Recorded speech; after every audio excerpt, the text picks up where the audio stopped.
हमारी संस्कृत व्याकरण की क्लास प्रारंभ होती है, क्योंकि संस्कृत की परीक्षा, व्याकरण की परीक्षा आपकी है 31 जनवरी को। स्मरण में है ना? स्मरण में है। तो संस्कृत व्याकरण में आप चल रहे थे, चलिएगा कि 31 जनवरी को परीक्षा देने के लिए तैयार रहना है। इसलिए अब आप उसमें आ जाइएगा कि उसमें सूत्र नंबर 55 चल रहा है। अब उसमें क्या, नई री प्लस अदाहा, जिनके पास पुस्तकें हैं, पीडीएफ भेजा गया है, तो 19 नंबर पेज निकाल लीजिए, 55 नंबर का सूत्र है। तो इसमें देखेंगे नई री प्लस अदाहा, तो कैसे बना? तो आय सूत्र से नए को नाय बन गया, समझे ना? आय को आय हो जाता है, तो नाय री प्लस अदाहा यह है। और फिर रम रिवर्णा, ये सूत्र लगता है। रम रिवर्णा सूत्र से क्या होता है, इस री को र हो गया, हलंत र, तो नाय र प्लस अदाहा। अब उसके बाद में ये सूत्र इसमें लगता है, स्वरजौ यवकारा वनादिस्थौ लोप्यौ व्यंजने, स्वरजो यौकारा वनादिस्थौ लोप्यो व्यंजने, स्वरजौ यवकारा वनादिस्थौ लोप्यौ व्यंजने, स्वरजो यौकारा वनादिस्थौ लोप्यो व्यंजने। तो इसमें क्या हुआ कि स्वर, इसमें कहते हैं जो स्वर से उत्पन्न हुए यह वह है, तो स्वर से ऐसे आय बना था, तो उससे उत्पन्न ये यह है, इससे इसका लोप हो जाता है, आदि में स्थित नहीं है, माने एक अक्षर के बाद में है, तो यह का लोप हो गया और री को रा हो ही गया था, और फिर अदा है, तो इसका क्या हो गया संधि, नारदहा। अब कोई आपसे पूछे कि नारदहा क्या संधि विच्छेद करें, तो आप क्या बताएंगे, नए री प्लस अदाहा, और फिर विग्रह करके इस तरह से आप शब्द को सिद्ध करेंगे। है को आय हो गया और री को र हो गया, और अदा है फिर आय के या का लोप हो गया, और र प्लस अदा मिल करके नारदा बन गया। विजय कुमार समझ में आ गया ना? अब आगे चलिएगा कि रावणा, रावणा का विग्रह क्या है, रे उ प्लस अणा। आपको क्या पुस्तक भी देखनी पड़ेगी, और जो हमने ये लिखा है इसको भी आप देखिए, ये ब्लैक बोर्ड है आपका। तो रे को आय सूत्र से राय हो गया, आय को आय हो जाता है, तो राय हो गया, और वम वर्णा सूत्र से उ को व हो गया, और अणा है, तो ये स्वरजो इस सूत्र से 56 नंबर के सूत्र से य को लोप हो गया, तो रा व अणा रावणा बन गया। बिल्कुल सही है। तो दोनों तरह से आपके प्रश्न आ सकते हैं कि रावणा का संधि विग्रह करिए या रावणा शब्द कैसे बना।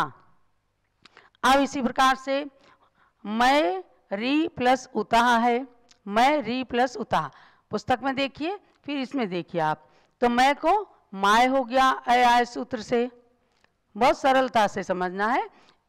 मैं को आय सूत्र से माय हो गया, यानी म आय, और री है उताह है, री को रम रिवर्णा, इससे री को र हो गया, हलंत है, और उताह, फिर बाद में या का लोप हो गया इसी 56 नंबर के सूत्र से, तो म र प्लस उताह मारुताह हो गया। समझ गए ना? व्यंजन मत्स्वरम परवर्णम ने इससे संधि कर दी तो मारुताह बन गया। ऐसे ही फिर था ओ उ प्लस इंदुहु, तो ओ को ओ औ सूत्र से अव बन गया, अव अव उ प्लस इंदु हो गया, और उसके बाद व का लोप होकर के अविंदु बन गया। बहुत ही सरल संधि के प्रकरण है। एक तो इस प्रकार कहते हैं कि ओ प्लस इंदु बराबर अविंदु बन गया, लेकिन उसके नियम को ऐसा जानना है, ये कहलाती व्याकरण। क्योंकि तैयार शब्द तो छोटे बच्चों को पढ़ाए जाते हैं, लेकिन तैयार कैसे होते हैं ये आपको जानना है, उसी को आपने जाना है। अब देखो उसके बाद में आता है रिपु ई प्लस उदय, तो रिपु में क्या हुआ, रिप, उ प्लस ई प्लस उदय, फिर वम वर्णा से ऊ को व हो गया, तो रिप व ई प्लस उदया।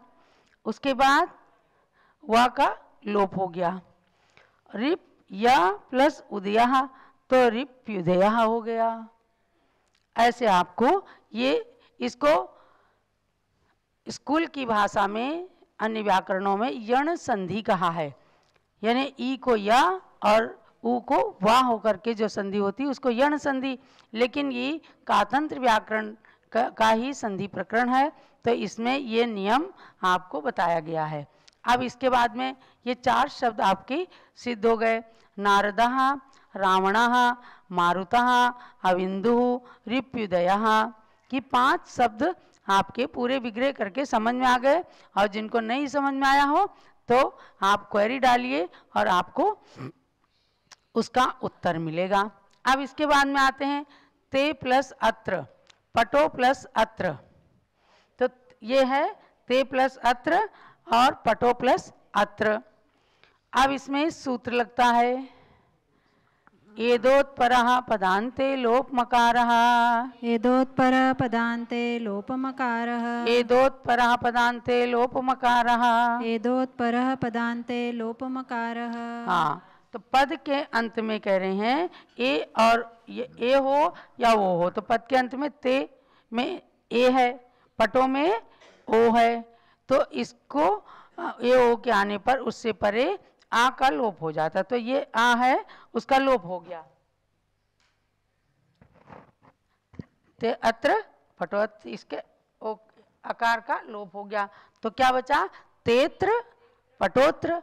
लेकिन उसके अर्थ को बताने के लिए ये द्विखंडाकार चिन्ह जो एस जैसा बनता है तेत्र, इसको ते अत्र नहीं पढ़ेंगे, इसको पढ़ेंगे तेत्र। ये ऊपर आकार का लोप हो गया, तेत्र बना, तब इसको भी नहीं लिखें तो भी चलेगा, लेकिन इसकी जानकारी के लिए इसको तेत्र पटोत्र ऐसा इसको लिखा जाता है। ये व्याकरण का नियम जानना।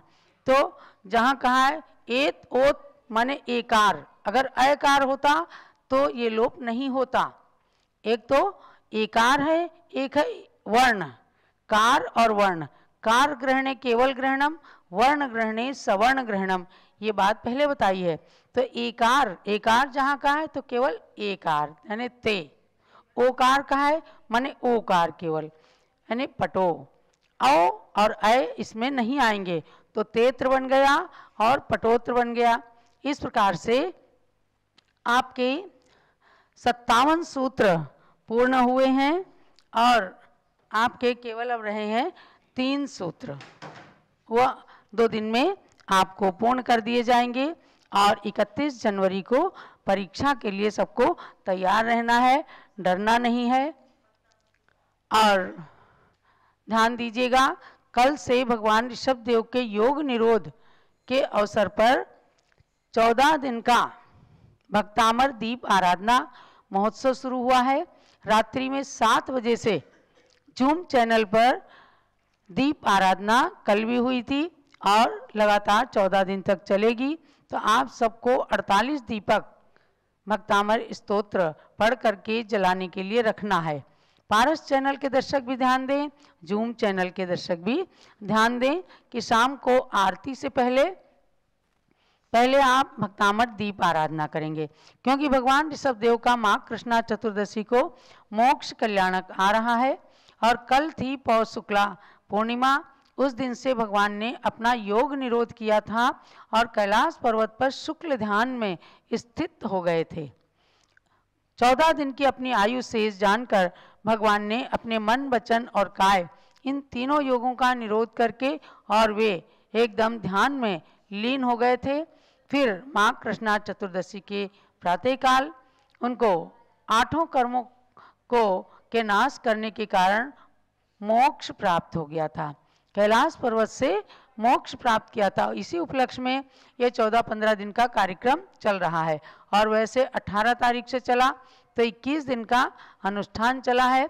24 तारीख तक ऋषभदेव समोसरण विधान हुआ और कल की 25 तारीख से लेकर के 8 फरवरी तक दीप आराधना चलेगी। तो उसमें 7 फरवरी त्रयोदशी तक भगवान ऋषभदेव का बृहत विधान यहाँ पर चल रहा है। अभी अभी परिपूर्ण हुआ है आज का विधान, रोजाना चल रहा है और चलेगा। पुनः 8 फरवरी को माँ कृष्णा चतुर्दशी है। उस दिन आप सब ढेर सारे दीपक जलाएंगे, 2550 दीपक, और इतने ना जला सके तो 1008 तो जरूर जलाना, और 1008 दीपक जला करके भगवान का बड़ा बड़ा निर्वाण लाडू बनाना, अपने अपने मंदिरों में कैलाश पर्वत की रचना बनाना और भगवान के सामने निर्वाण लाडू चढ़ाना। और जो लोग आ सकें अयोध्या आए। अयोध्या में पूज्य गण्य ज्ञानमती माता के पावन सानिध्य में 31 फुट उत्तुंग भगवान के समक्ष और यहाँ कैलाश पर्वत के समक्ष भगवान ऋषभ देव का निर्वाण लाडू सभी लोग भगवान की पूजन करके चढ़ाएंगे। तो ये बात आपको ध्यान देनी है। अब थोड़ा सा केवल आपसे 1-2 प्रश्न करके और इस क्लास को हम संपन्न करेंगे, क्योंकि आप सबको भी तैयारी करनी है। अब आप बताएंगे कि मनीषा शब्द का विग्रह विच्छेद क्या है। मनीषा शब्द का विच्छेद क्या है और विच्छेद करके उसकी संधि कीजिए।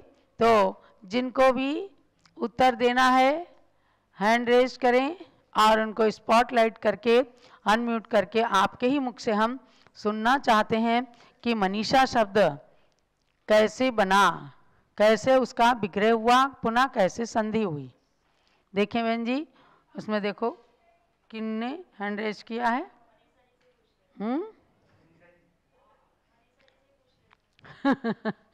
मनीषा ने किया है हैंड रेज क्या? मनीषा जी बताइए क्या आपका ये नामवाचक शब्द कैसे बना है? अनम्यूट करो इनको।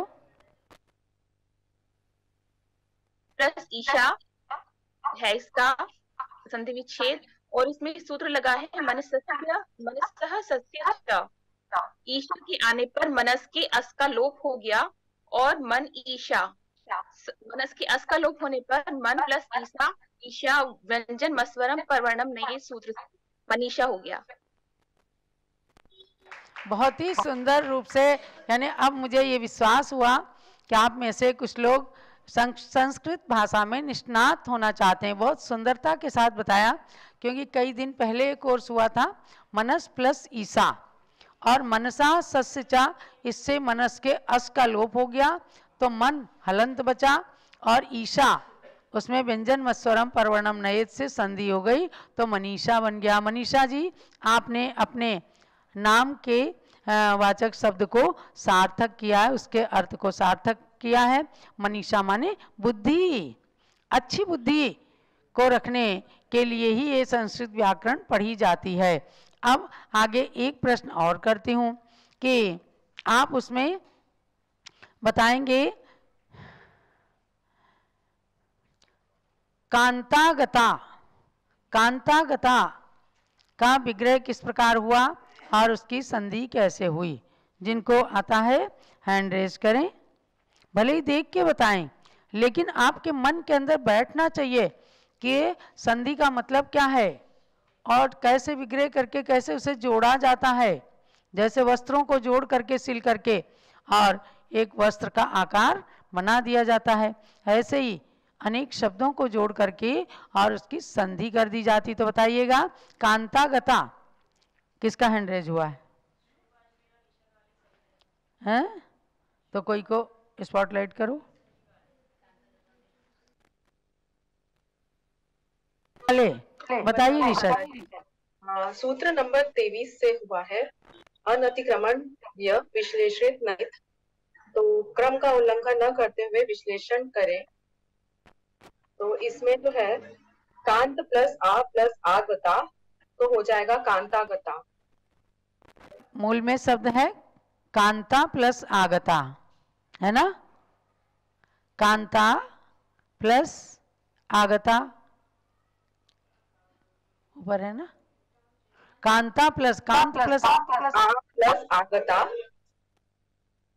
लेंगे, कांत आ प्लस आगता, बिल्कुल ठीक है आपका। और फिर संधि किससे किया?